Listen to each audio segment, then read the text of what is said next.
Triggers. Let's talk about triggers today.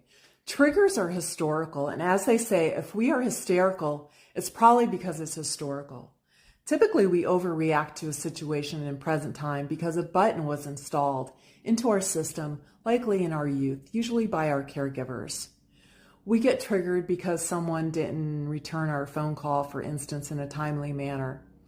I encourage you to find out what the deficiency story is in that trigger. We can boomerang that trigger with the boomerang question, which is, what does this mean about me that I got triggered in this situation? It means that I fill in the blank.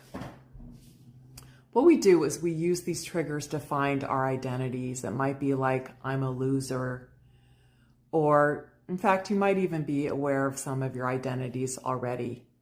And we use these triggers to find our identifications. And this is the foundation of this work.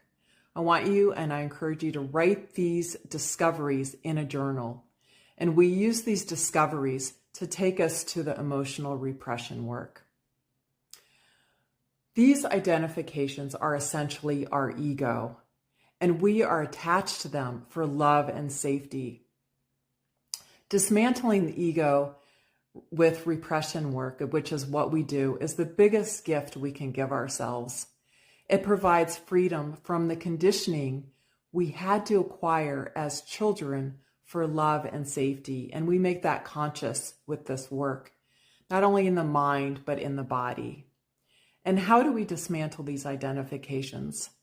This could be part of your spiritual journey, or you could be on the non-dual path.